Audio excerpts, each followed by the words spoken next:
today we have Bhagya. So she is a talent acquisition specialist at Intuit.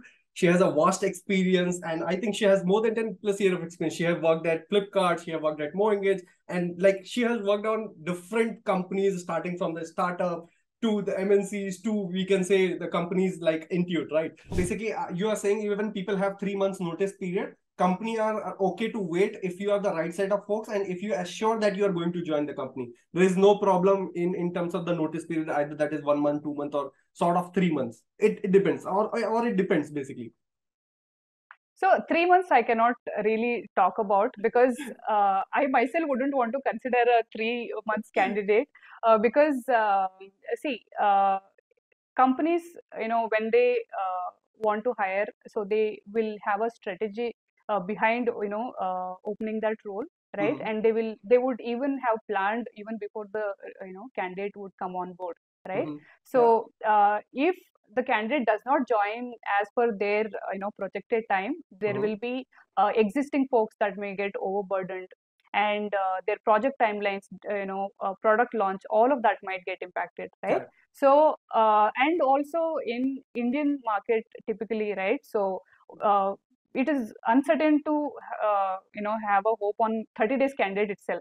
So Mm-hmm. 3 months is a way too longer period to wait. Okay, so companies typically accept 60 days or lesser, Mm-hmm. not more than 60 days. But it is not that 90 days candidates are banned per se, Mm-hmm. definitely not.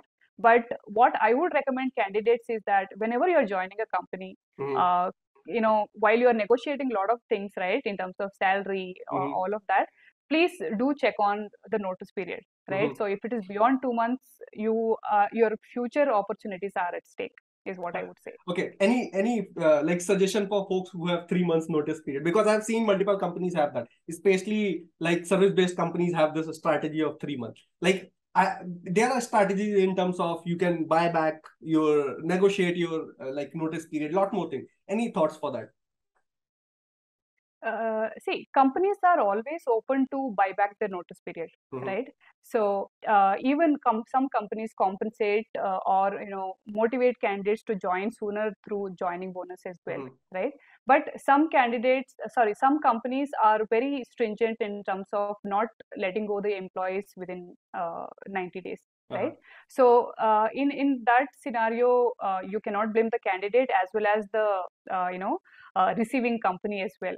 So it's a that's where the hiring managers keep a check on what's the candidate's notice period from the beginning itself, Mm-hmm. because they start checking on the notice period than anything else. Like they don't really care about the location part or their current or expected CTC, but they pay a lot of heed to the notice period because they have the urgency of onboarding that candidate. So 90 days candidates usually gets filtered out, have a I mean, they get lesser chances to get more calls, I would say. Got So what I have you know come across some of the it. Mm-hmm. candidates that they have 3 months notice period and they have already had a lot of recruiters calling them, but they did not get further calls just because of their notice period. Mm-hmm. So they what they have done after waiting for a certain period of time and learning through this process, so they tend to resign and then start looking for Looking for that. opportunities. So I mean, see, it all depends on the market condition, Mm-hmm. how good the job market is, all of that, right? So Correct. I personally do not encourage candidates to quit and then start exploring, Mm-hmm. right?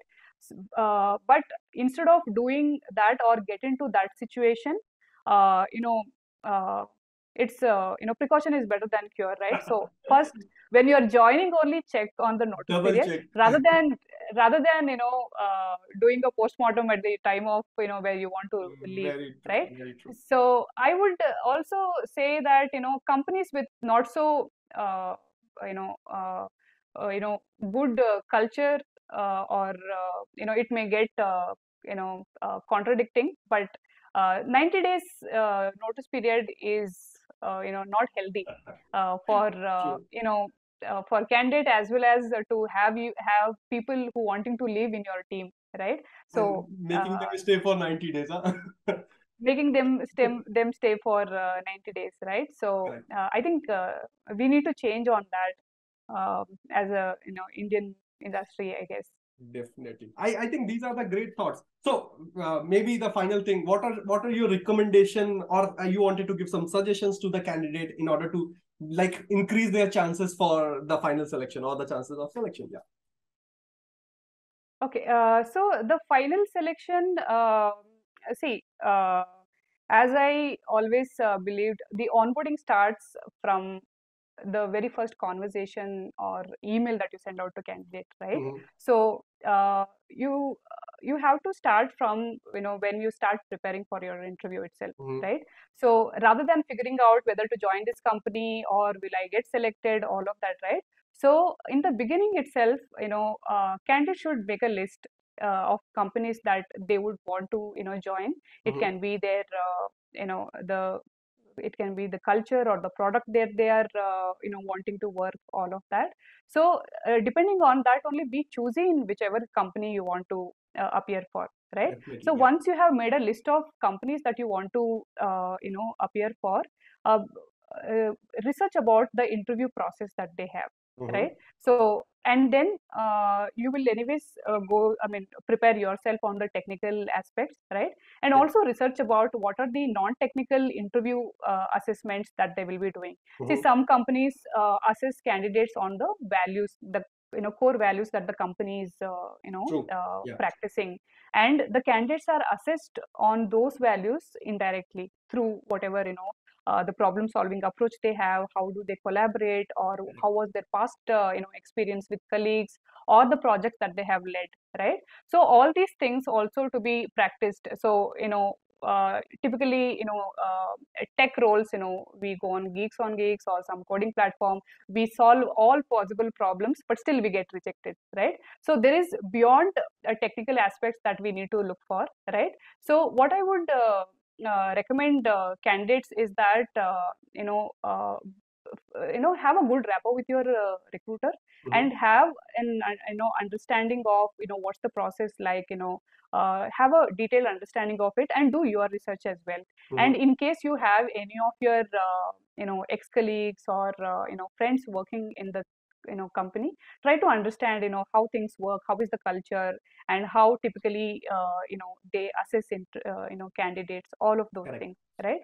So as we spoke in the previous pointers that be yourself, right? Mm-hmm. So throughout, treat everybody equally, and have a welcoming attitude throughout, and be Mm-hmm. open for feedback and ideas, and we can even challenge if we feel our thoughts and ideas are more I mean stronger than the other, but Mm-hmm. doing so subtly, right? So these are all things to keep in mind, to have a like a 360-degree view of your performance, not just focusing on technical aspect.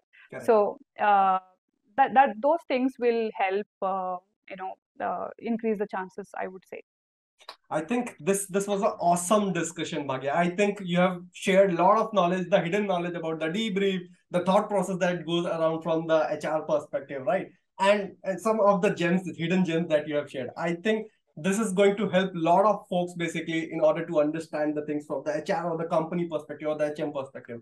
I think that was a great discussion in terms of the process that is followed across the product based companies. I think your experience is going to help a lot. Thanks, Bhagya, for joining and be a part of this discussion. I'm glad to have you over here.